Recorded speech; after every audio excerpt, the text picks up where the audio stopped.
When you animate text, you can make it look more sophisticated by staggering the individual letter motions. In After Effects, it can be done fast and easily with text animators. In my previous video, I showed that in combination with the new native variable fonts, you can create even more intricate text effects. But sometimes, when you need more creative control, you have to treat each letter separately, especially when it comes to nuanced looks and animations. And this is where things get cumbersome, because simply copy-pasting keyframes and effects from one element to another doesn't always work. You have to set up each letter animation from scratch. But there is a small, easily overlooked update in After Effects that can speed up your text animation workflow. Hey, I'm Michael, and in this video I'm going to show you two examples where this new inconspicuous feature can be a time and maybe a lifesaver for you. And no, I didn't know that wipe with a Y is related to a gel you use with toilet paper. Toilet paper? It's just because the letter Y is more interesting to animate than the letter I. I should have done my research beforehand. Anyways, the comp is 1920 by 1080 pixels, and the font we're using here is Gamma White Black, an Adobe font I already used in my previous tutorial. The font size is 350. To separate the letters, right-click on the text layer and select Create Shapes from Text. Then duplicate the shape layers 3 times so we can get one layer for each character. In each shape layer, hide the groups you don't need so that one letter remains. Now we have the letters for W, Y, P, and E. Now comes the most important requirement when I animate text characters separately. In 99% of cases, I need the anchor points exactly in the center of each character. And here's how you shouldn't do it. Just guess the center. I used to determine the center with guides or even used more complex methods to find it. There is an easier way to accomplish this in After Effects. Select all layers, right-click, and go to Transform, Center Anchor Point in Layer Content. Boom! How easy was that? Well, that's not a new feature, but still a useful one. Especially when you animate the scale like I do here. By the way, I'm using the flow script to make smoother animation curves in one click. But you can also right-click on the keyframes, select keyframe velocity, and set these influence values. For the last keyframe at frame 50, and the first one at frame 0. Let's animate wipes for each character. To do this, apply a linear wipe effect to a shape layer and animate it from 100% to 0%, synchronized with the scale animation. Then copy-paste the linear wipe to the other layers. Make sure your playhead is at the start of the animation, in this case at frame 0, to paste the keyframes correctly. Now look at this. The wipe affects the text as a whole, but not the individual characters. That's because it relies on the composition's coordinate system, the comp space, not the layer space, which means you need to set the transition completion values individually for each shape layer. How time-consuming? Here's an easier way. Duplicate the comp 4 times. Again, one comp for each character. Solo the corresponding letters and delete the linear wipe effect and scale animations to go back to their initial states. And now we're going to use a new feature that I think is one of the greatest workflow improvements for After Effects in recent times. Right-click on the layer and select Crop Comp to selected layer bounds. Alternatively, you can also find it in the Composition menu. How cool is that? And how long would it have taken to set the exact bounds manually? Now do this with the other comps. Drag all the letter comps into the main comp and get the layer order right. Select the linear wipe and the scale keyframes as well as the position property from one of the shape layers and copy-paste them into the equivalent character pre-comp. Make sure you paste them with the playhead positioned at frame 0 and that linear wipe's transition completion animates from 100% to 0%. Repeat this for the remaining letters. Hide the shape layers and play back the animation. Now, look at this. The linear wipes are now automatically tailored for each individual pre-comp, no matter the pre-comp's dimensions. The wipe animations are always perfect. Next, you can set an individual wipe angle for each character. Then stagger the animations by dragging the layers with Ctrl-Alt on Windows and Command-Option on Mac pressed.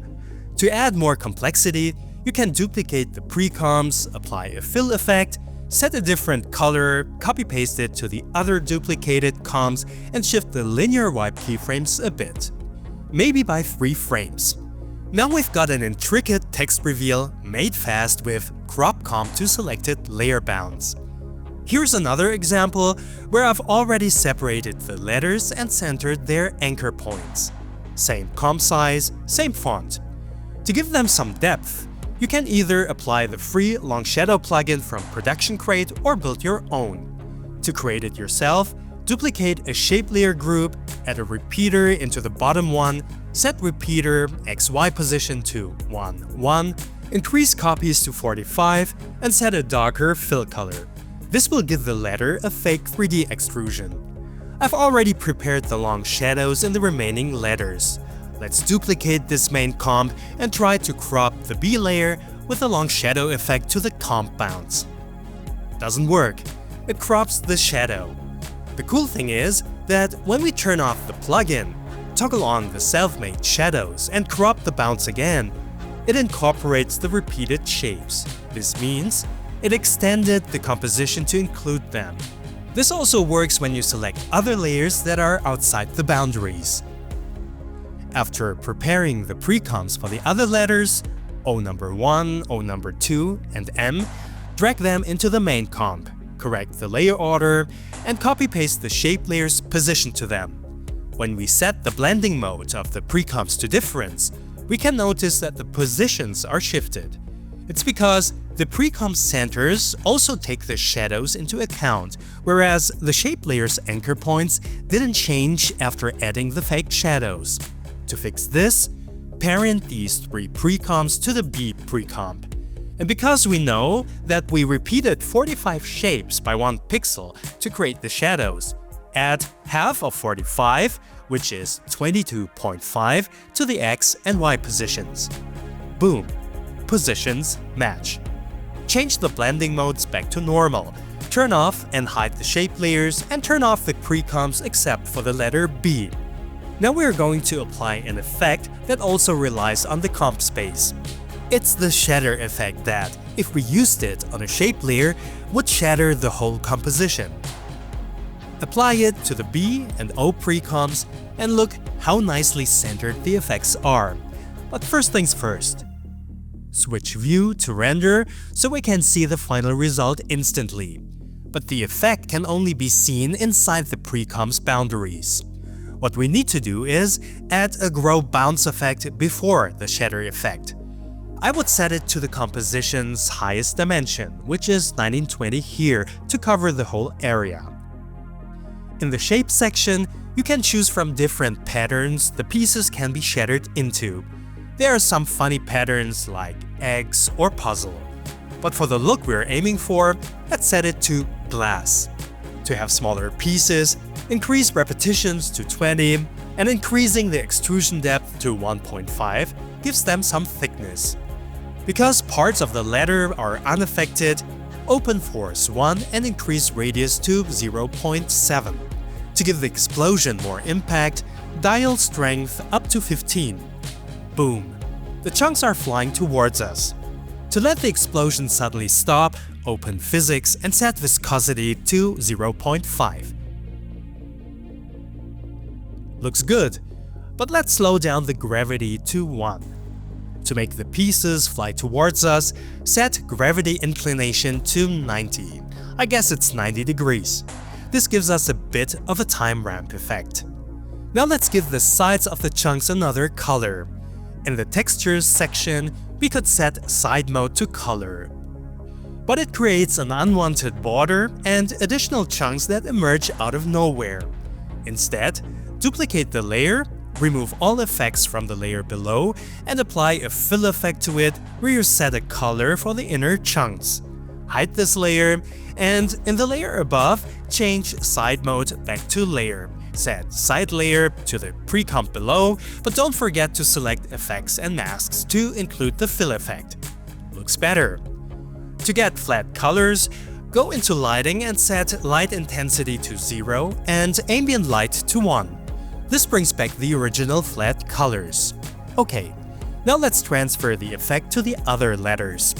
Copy the fill effect from the bottom B comp, duplicate the other layers, and paste the fill effect into the below pre-comps, which we'll use to color the inner pieces. As you can see, I've labeled these layers with another color to keep things tidy and clear. Unhide the letter pre-comps. Now it's time to copy-paste grow bounds and shatter to the other layers. When we do this, there is a strange position shift. It's because the shatter effect depends on the layer's anchor point, and each of them is different. So let's undo this. To fix the problem, Expression Pick Whip shatters force 1 position and the camera's X, Y position to the anchor point. Copy-paste the effects to the other layers. Good, no shift. Then change the side layers to their color layers. At this point, you can tweak all the values so the explosion don't look so uniform. You can also stagger the explosions, for example by 10 frames. But enable time remapping and extend the layers to frame 0. You can also add splinters by duplicating the shatter layers, removing the extrusion depth, and increasing the randomness in the physics section. We could call it a day, but you know me very well, I'm rather the glowy guy. I have the most popular glow plugins installed, like Deep Glow, which requires some tweaking to get a decent result, or Optical Glow, which unfortunately doesn't work outside the pre-comp boundaries, even with grow bounds effect applied. But I like Easy Glow from Production Crate because there is only one slider I have to tweak to get my desired result. And because glows love complexity and variation, you can add a gradient ramp to the color pre-comp. Expression Pick Whip startup ramp to the anchor point, which makes it easier to copy-paste to the other pre-comps, set it to radial ramp, apply a CC toner effect, and play with different colors. Then you can copy-paste the effects to the other color layers and also play around with them. As you can see, the gradient ramp isn't just a simple overlay, it's a fixed texture on the moving shatter pieces. And of course, I glowified our first example. Plus, I made the letters intersect, changed their blending modes to hue to make them look overlap, added some grain, some simple particles to fake film dust, and applied a 12 frames per second posterized time effect to everything. And that's it, guys.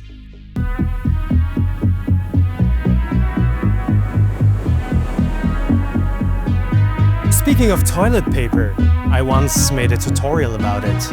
Back then when toilet paper was out of stock everywhere. Remember?